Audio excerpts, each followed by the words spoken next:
evolution turned you towards atheism, I would have to say yes. And that's the worst possible thing I could say for winning that court case. So people like me are bad news for the science lobby, the evolution lobby. By the way, I'm being a hell of a lot more frank and honest in this interview than many people in this field would be. Working hard to keep ideas in check are our friends in the media. Morning, paper. Paper, mister? The tendency of the media is to side with the establishment because they inherently agree with the establishment. Eugenie Scott, my understanding is that there is not a single peer-reviewed article out there that supports intelligent design. Am I wrong? You are not wrong. You are correct. I believe that we get coverage, but we always get coverage like we're the outsider, not like it's an even debate.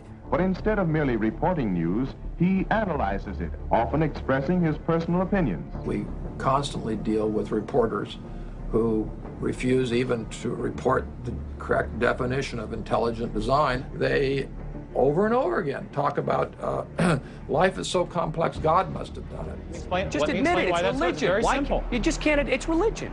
It's a wanton distortion of our position. Study desk. I've got a hot story here. You can look at Associated Press stories, and the same sentence will appear in those stories for 10 years. Intelligent design says that life is too complex. It's called a boilerplate. And the reporter never reports anymore or gets any new ways to say it, so the public understanding never advances. But what happens if a reporter decides to take a more balanced approach to intelligent design? There might be remarkable pressure on that reporter not to side against the evolutionists. I thought I told you to kill that story. Few reporters have learned this better than author and journalist Pamela Winnick.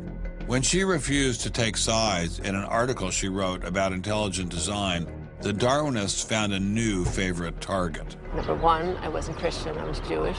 Number two, I wasn't religious. Number three, I was not taking a position in favor of creationism. I was writing about intelligent design, and it didn't matter. After I wrote that one piece, everything I wrote on the subject was scrutinized. There were hate letters coming into the newspaper. If you give any credence to it whatsoever, which means just writing about it, you are just finished as a journalist.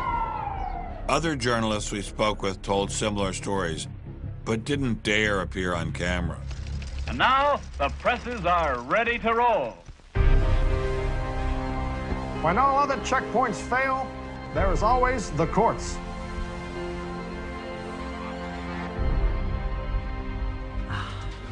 We have spent an enormous amount of time trying to prove to the court what everybody already knows, that intelligent design is a particular religious belief. But I thought scientific questions were settled by the evidence, not by taking people to court and suing them. How do other countries deal with such disputes? Dr. Marcy Giertuk, a population geneticist who now represents Poland in the European Parliament, was able to shed some light on this topic. The censorship of teaching criticism of evolution is and always was much stronger in, say, in your country, in the United States, than it ever was in Poland. Why? Why would the censorship? That is because you have a political correctness in your country. These issues are brought to court, and the court says what you can and what you cannot teach. We want to know what you teach, what books you use, how you teach it. We never had that sort of way of deciding scientific issues in Poland. We never had the courts involved. So you are saying that as far as the teaching of science is concerned, Poland is freer academically than the United States? I think in this particular issue of evolution, I think this is true. But how effective are the courts in deciding such matters? What about the general idea that intelligent design is doomed as a result of several recent legal setbacks? I think court cases don't decide anything. I mean, if you look at the Scopes trial, who won that trial? It wasn't the evolutionists. I mean, it was the Tennessee law was upheld, barring evolution. And yet, in the popular imagination, Scopes is the hero. Inherit the Wind, that movie, which is really bogus history based on the Scopes trial, has carried the day. These issues go much deeper than any decision by a judge. The evolution debate does seem to run much deeper than the courts. much deeper even than science. To generate this level of hostility, ID must threaten something at the very core of the Darwinian establishment. The entire globe is today the site of a momentous conflict. It is the challenge of ideas.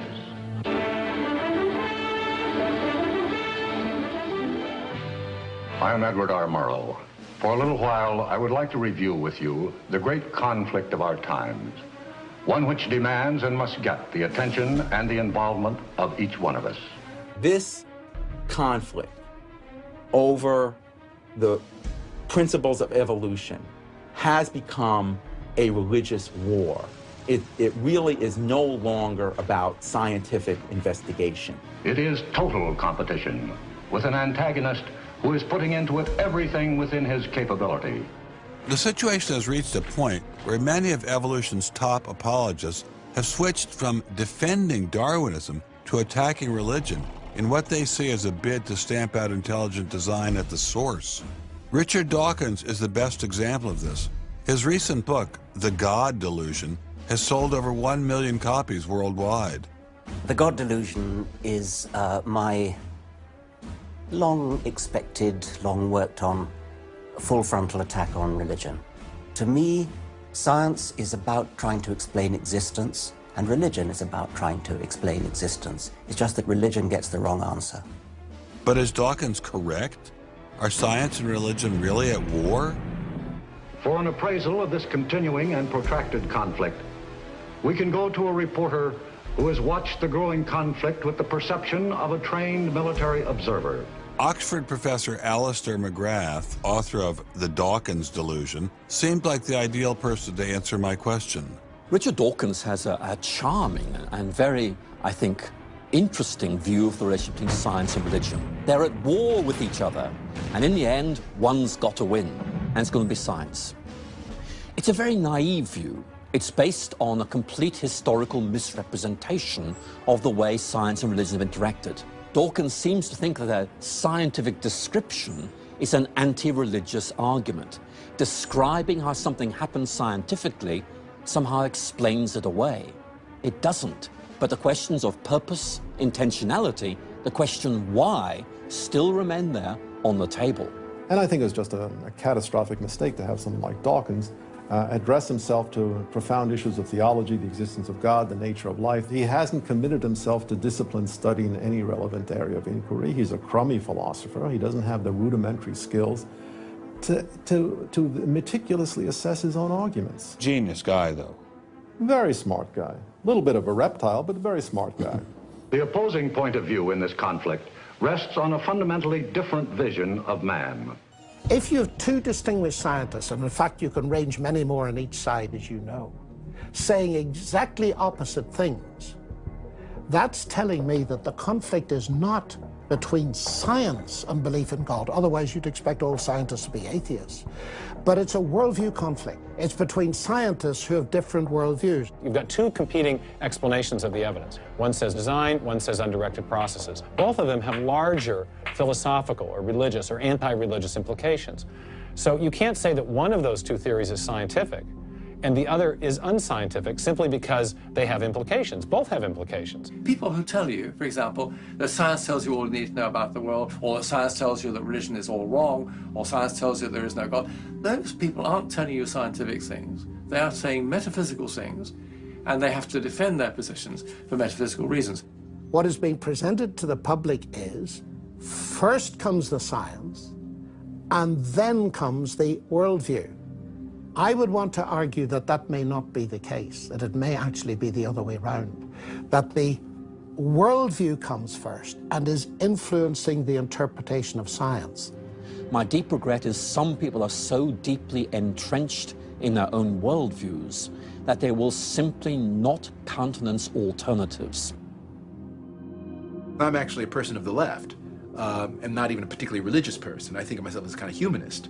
And I think it's sending a very bad message to religious people who are interested in science, that in some sense, in order to do science credibly, they have to leave their religious beliefs at the door. The founders of early modern science, Sir Isaac Newton, Robert Boyle, Johannes Kepler, Galileo, most of these early scientists all not only believed in God, but they thought their belief in God actually made it easier to do science. You can be religiously motivated and you can do good science. And they have more often gone together than not gone together. Admitting our biases is the best way towards rational discussion, which I would welcome. Rational debate is a nice thought, but it's nearly impossible in the current climate. I'd seen the chilling effect that this unquestioning devotion to Darwinism has had on science, but were there other consequences? No gods, no life after death, no ultimate foundation for ethics, no ultimate meaning in life, and no human free will are all deeply connected to an evolutionary perspective. You're here today and you're gone tomorrow, and that's all there is to it.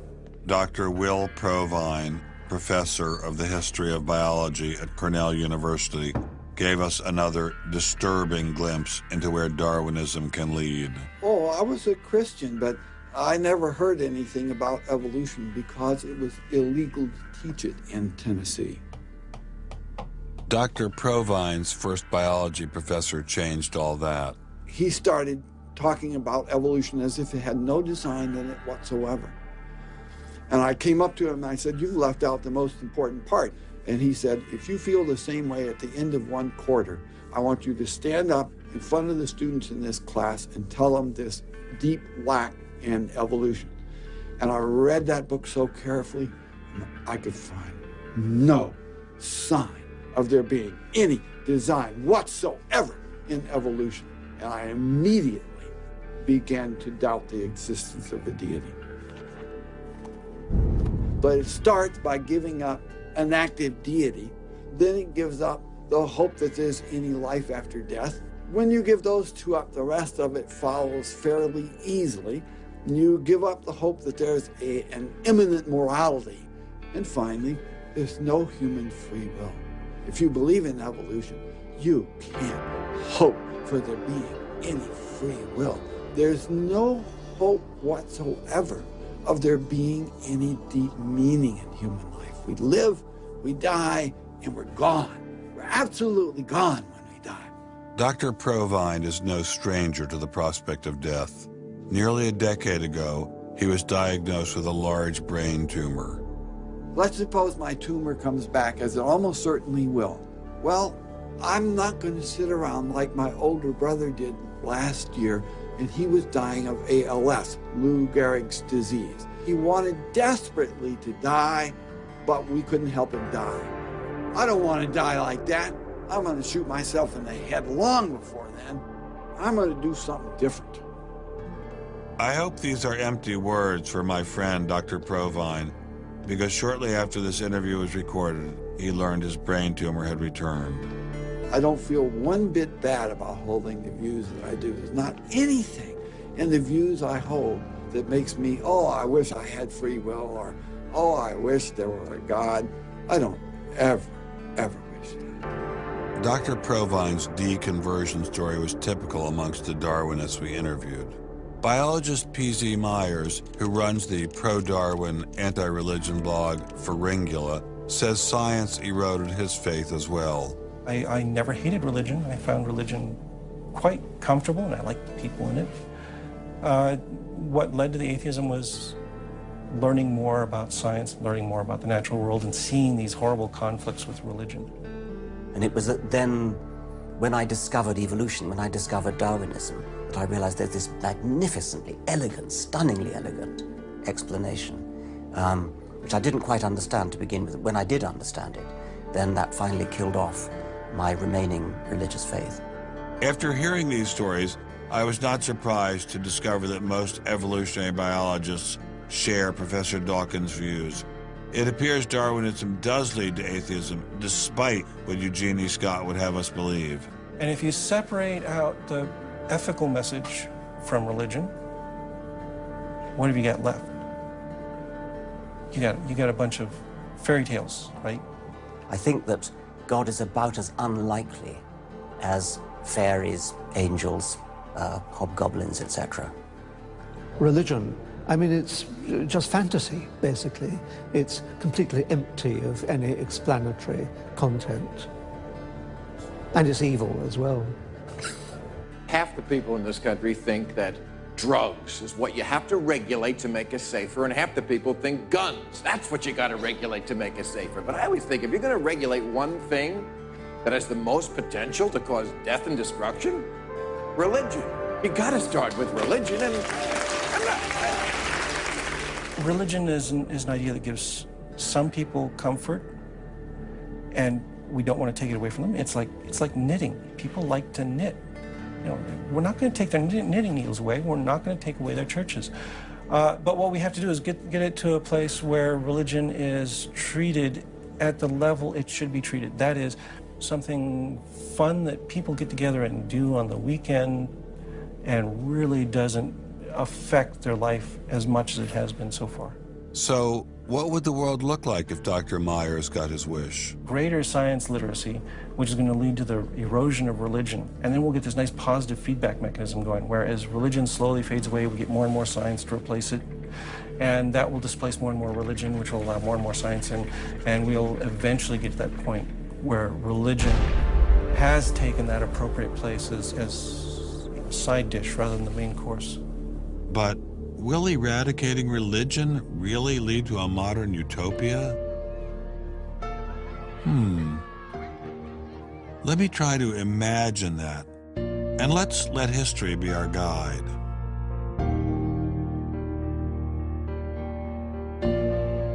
In part, I think Matthew Arnold put his hands on it when he spoke about the withdrawal of faith.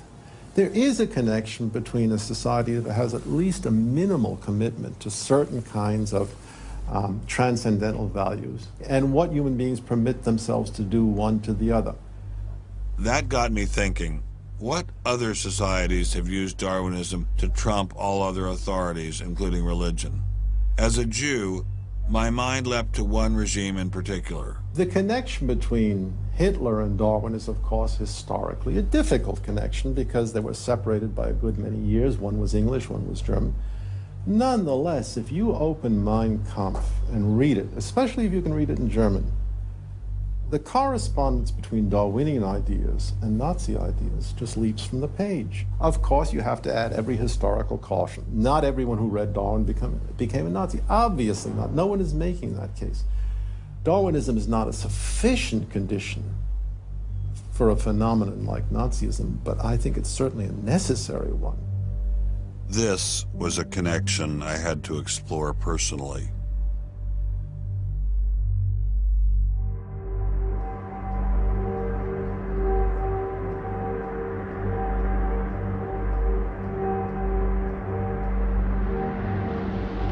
American officers arrive at a Nazi institution seized by First Army troops. Under the guise of an insane asylum, this has been the headquarters for the systematic murder.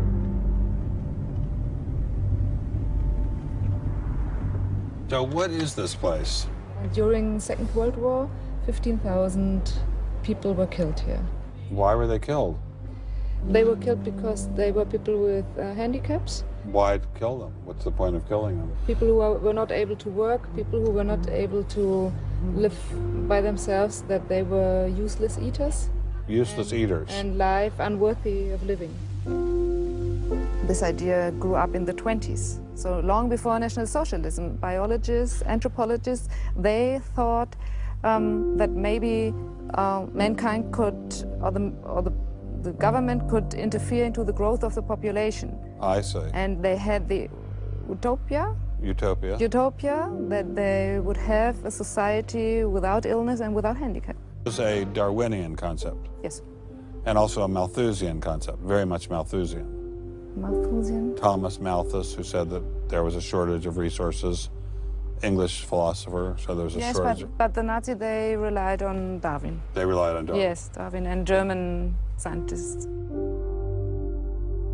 Patients were led down this hallway to Nazi doctors who decided who would live and who would die. They were accompanied by 15 nurses. Nurses, yes. Nurses, male and female nurses. So nurses were helping lead them to their doom. Yes,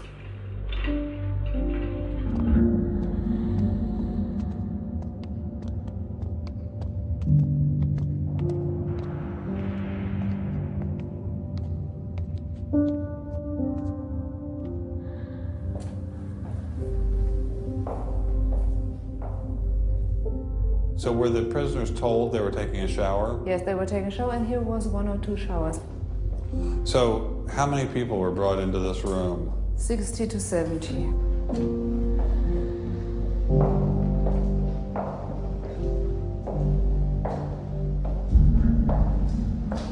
So what is this? This is the dissection table. Do you ever think to yourself, the sane ones were the ones lying here having their brains removed? The insane one was Dr. Gorgas and all the other people did?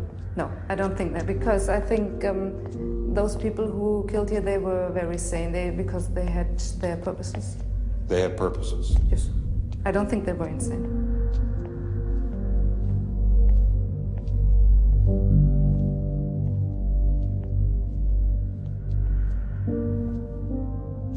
They had 2 crematory ovens. I see. And they killed about 70 people. A day. So a day, so they had... That's barely enough time. And they only killed from Monday to Friday. So... Because the people who were doing the killing needed to have the weekend off. If you met Dr. Gorgas today, what would you say to him? I don't know. I don't think that it's my role to tell him something. It's difficult to describe how it felt to walk through such a haunting place, to know that these cold stone and tile walls were the last things the victims of Hadamar ever saw. I wanted to explore this connection further, so I met with the author of From Darwin to Hitler, Dr. Richard Weikart.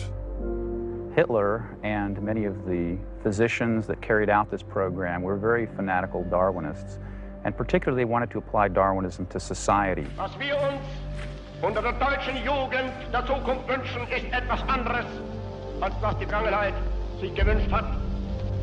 Wir müssen einen neuen Menschen lernen,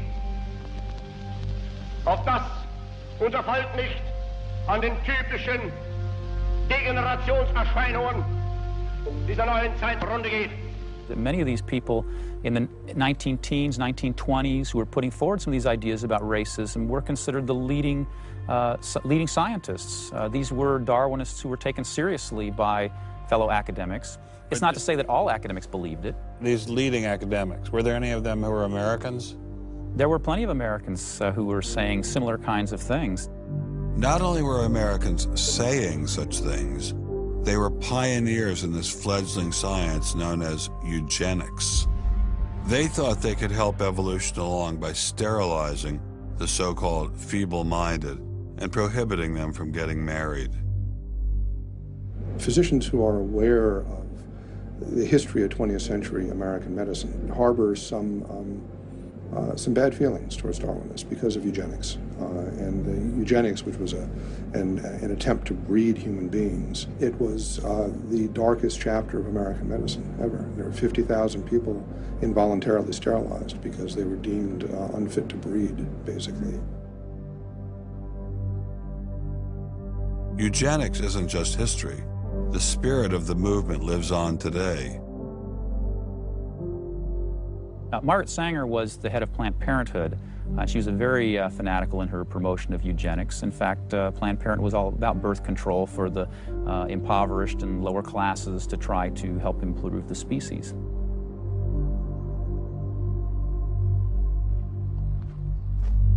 From Hadamar, I traveled with Dr. Weikart to Dachau, where the Nazis applied the ideas of eugenics on a massive mechanistic scale. When it was a fully functioning concentration camp, and what was the purpose of it? I mean, part of it was to repress political enemies. What was the rest of the purpose? Well, beyond the repression of the political enemies, which was its purpose at the very beginning, then later on it transformed into repressing racial enemies. And sometimes those categories overlapped because sometimes they thought that these people were political enemies because they were inferior biologically. The war itself was part of the Darwinian struggle for existence for Hitler. And he saw the extermination of the Jews as one of those fronts to this warfare going on as this Darwinian struggle for existence. Would you say that Hitler was insane? No, I wouldn't say he was insane. I think he had imbibed some very, very wrong ideas. And in fact, I think he took the logic of them in certain ways that brought him to take very radical solutions for them. Would you say he was evil? Oh, I'd definitely say he was evil. Is there such a thing as evil? Oh, I think there is. And is there such a thing as good? Oh, definitely. And evil can sometimes be rationalized as science. Oh, sure. And evil can sometimes be rational. When it's rationalized as science, and I think when it's rationalized in this particular way in particular, I think Hitler thought he was doing good. He thought he was doing good? Oh, I think so. He thought he was benefiting. He thought he was benefiting humanity by driving evolution forward and creating a better humanity.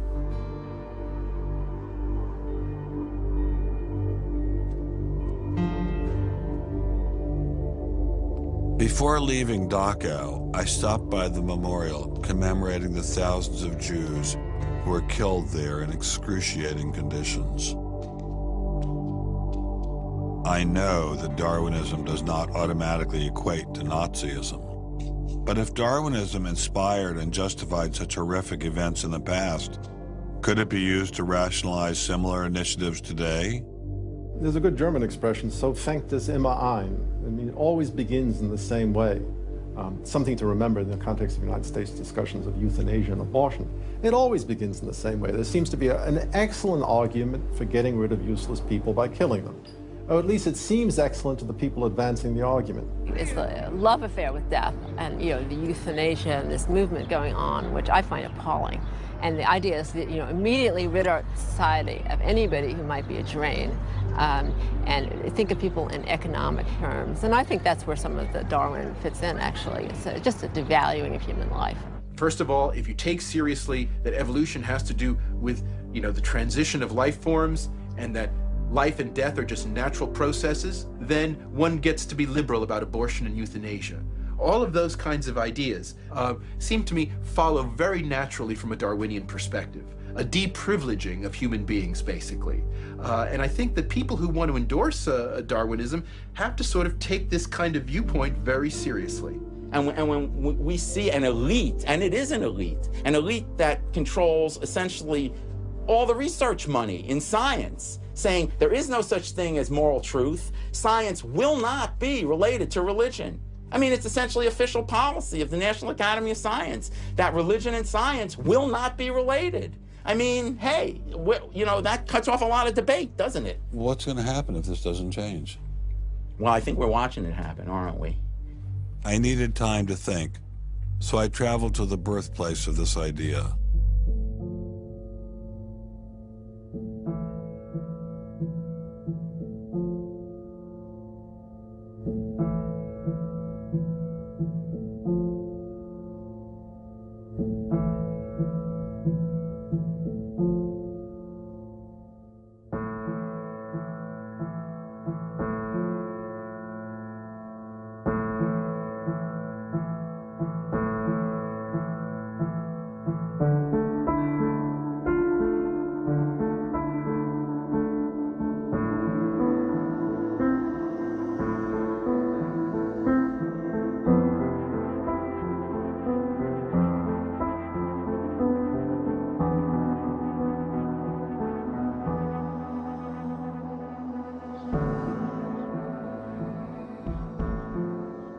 With savages, the weak in body or mind are soon eliminated.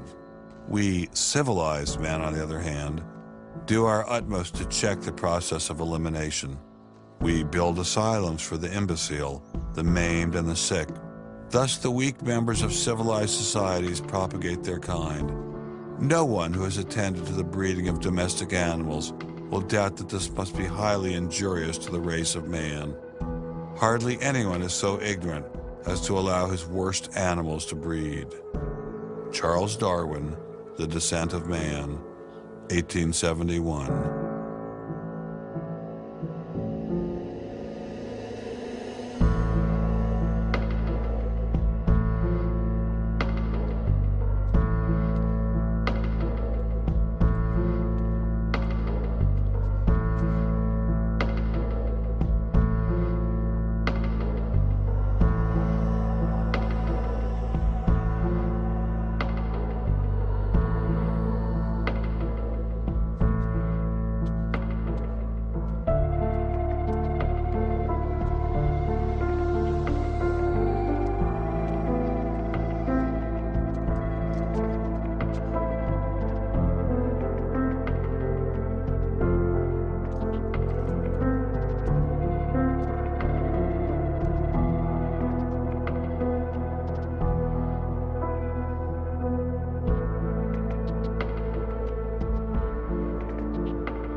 Throughout the Cold War in Germany, there was this wall erected to keep ideas out.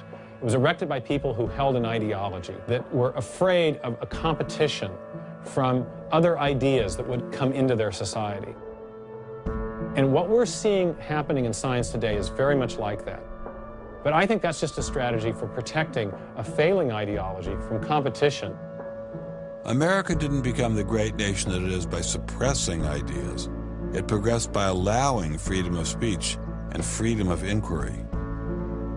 Thomas Jefferson got it right when he wrote, "We hold these truths to be self-evident, that all men are created equal, that they are endowed by their Creator with certain unalienable rights, that among these are life, liberty, and the pursuit of happiness."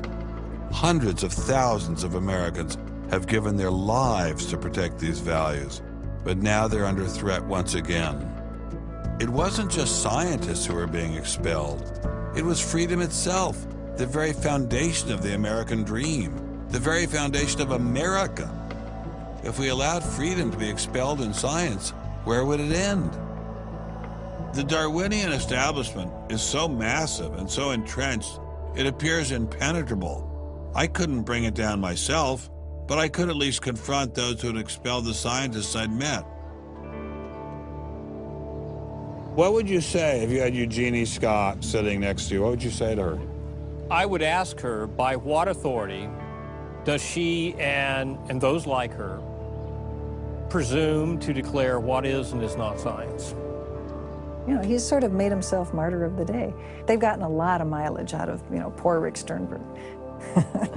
And we got lip service from the leadership of the Smithsonian, but I didn't feel they ever followed through.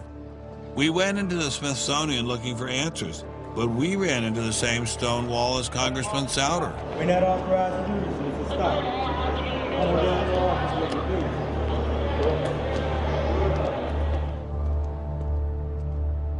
you. He said, nonetheless, you have to be disciplined, and I lost my job. We did get an interview with a spokesman from George Mason, but it was impossible to knock him off his script. Her contract was not renewed. It was simply not renewing her contract, which she's satisfied. Her contract was not renewed, had nothing to do with the controversy of that topic of intelligent design. I have never been treated like this in my about 30 years in academia. We received a similar reception at Baylor University. They refused to admit that what had happened to Dr. Marks had anything to do with ID. Certainly the conversations I've had, this has not, the intelligent design situation has not been the thrust of the conversation.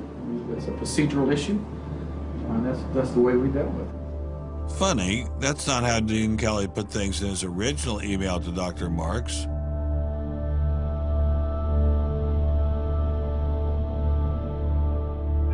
I'm not mixing my religion with my science. The questions that I ask in my intelligent design research are perfectly legitimate scientific questions. At least the top guns at Iowa State were willing to own up to their actions. What we wanted to stop is the use of the name of ISU to validate intelligent design elsewhere, and we did succeed. I really think a lot of Guillermo. He's a great guy. So, I mean, that's why I'm kind of disappointed, all right, that he should have just left this alone. So, in my opinion, should have just left it alone. Dr. Hauptmann elaborated further on his great regard for Gonzalez. This is quoting an email from you to Mr. Avalos. You say, "Sometimes it is just best to ignore idiots," in reference to Guillermo. And then the religious nutcases should be challenged at every opportunity. Yeah, because, for example, you... in that case, I'm thinking more of, say, the creationist crowd who claims that God put all the animals on an ark and that's it, all right? That's where all of our animals came from today. That's crazy, okay? You shouldn't be insulting even children with that kind of thing. So these are the idiots, all right? They've always been around. They've always been around. Going after the perpetrators in each of these cases wasn't getting me anywhere. So I reconnected with Dr. Berlinski and Dr. Schroeder to see if they had any advice.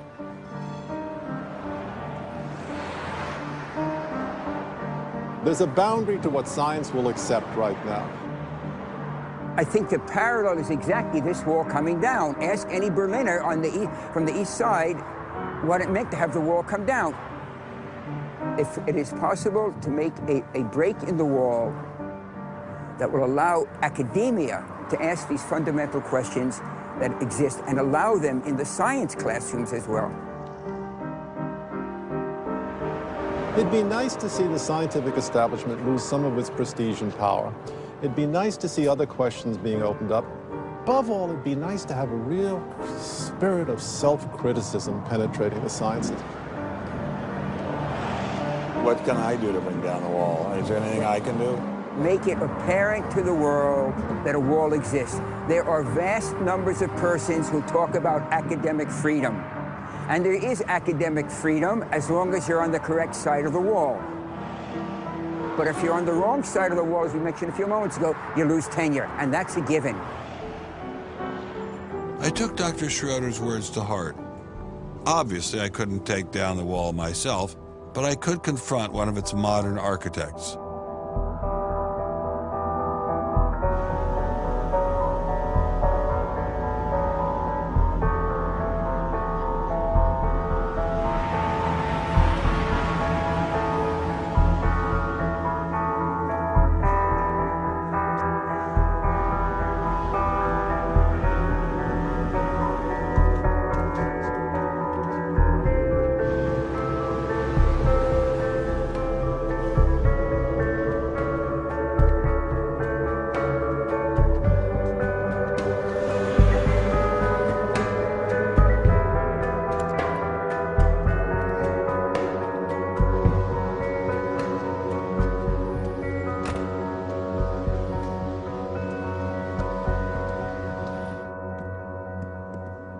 Hello, Professor Dawkins. How are you?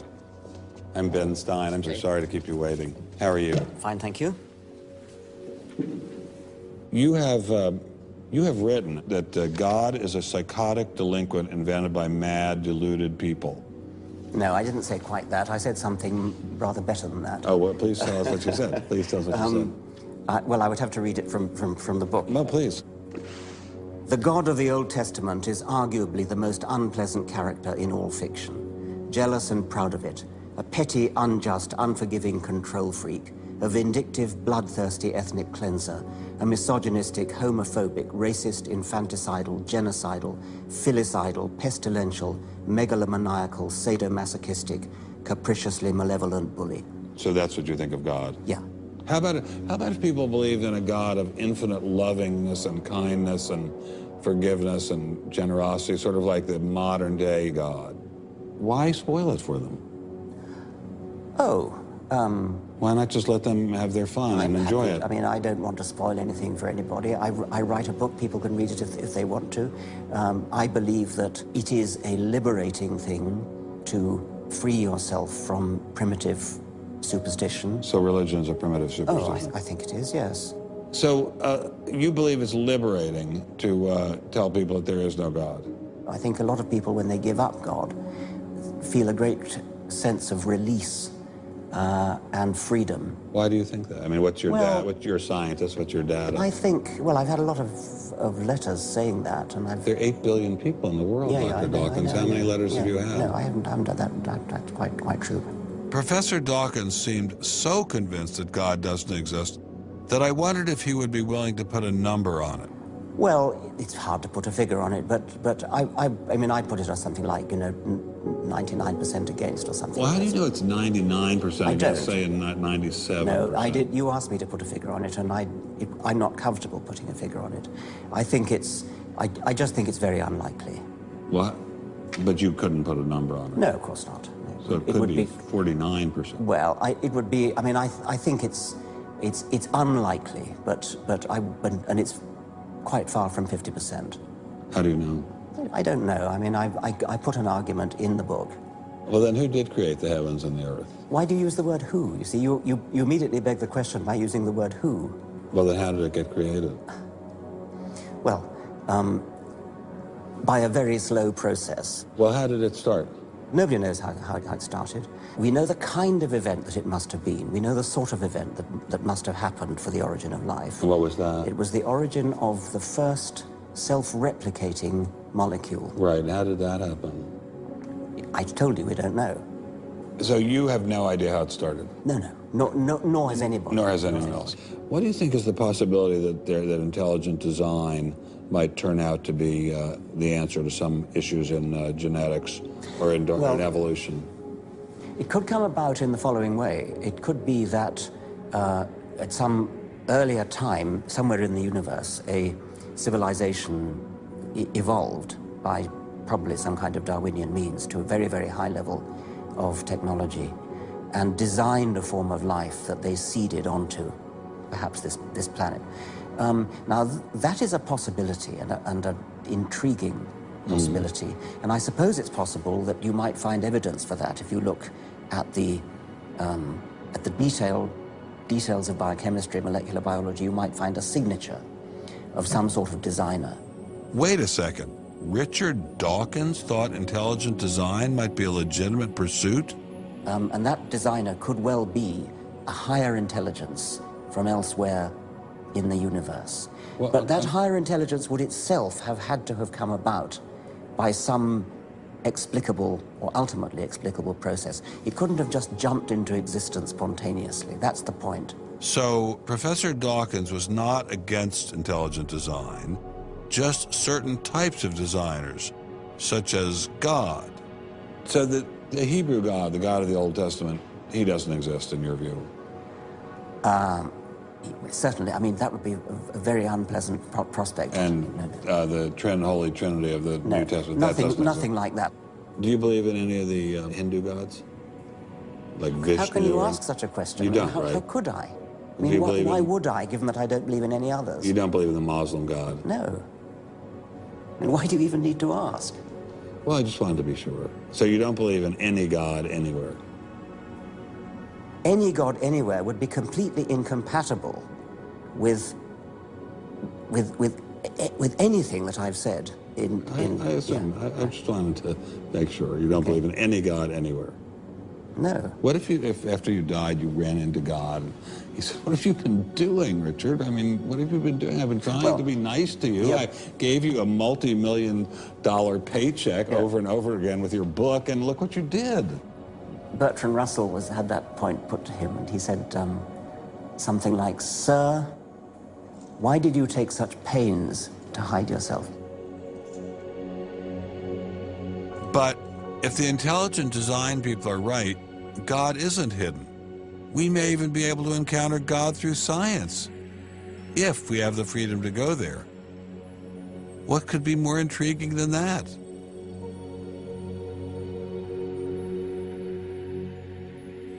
We take freedom for granted here in the United States. Freedom is what this country is all about. And a huge part of freedom is freedom of inquiry. But now, I'm sorry to say, freedom of inquiry in science is being suppressed. Behind me stands a wall that encircles the free sectors of this city, part of a vast system of barriers. There are people out there who want to keep science in a little box where it can't possibly touch a higher power, cannot possibly touch God. Those barriers cut across Germany in a gash of barbed wire, concrete, dog runs, and guard towers. If you believe in God, and you believe that there's an intrinsic order in the universe, and you believe that it's the role of science to try to pursue and understand better that order, you will be ostracized. I'm frightened by this, but I'm not going to let it stop me from investigating and from speaking. The wall cannot withstand freedom. What I'm asking for is the freedom to follow the evidence wherever it leads. My hope is that there'll be enough independent thinking scientists who don't like to be told what to think. People on both sides of the argument being prepared to talk and listen. And above all, a willingness to keep these dialogues open. It might allow a lot of very good scientists to be scientists who aren't being allowed to be scientists right now. I don't care what they end up as being. I don't care if they end up being religious a young earth creationist, if they have thought their way through the issues and get there, I'm all for them. And why do I think we're going to win in this struggle? Because truth-crushed earth will rise again. To find out what's true has a value all of its own. If it has additional good consequences, so be it. Because no lie can live forever. And I believe that science gives us one perspective on the world, and our religious insight gives us another perspective on the world. And by putting the two together, we will see more deeply and more truly. And if we will stand up for freedom, freedom is the victor. And if we all do that, we will overcome.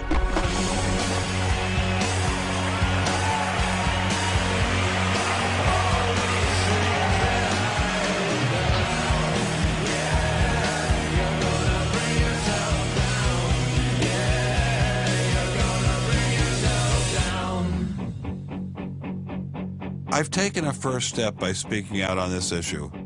But if the wall is to come down, we all have to do our part. Some of you will pay a heavy price for speaking out. You may even lose your job. I guarantee you'll get hate email. But if you don't get involved, will anyone be left to carry on this struggle? Anyone? Anyone?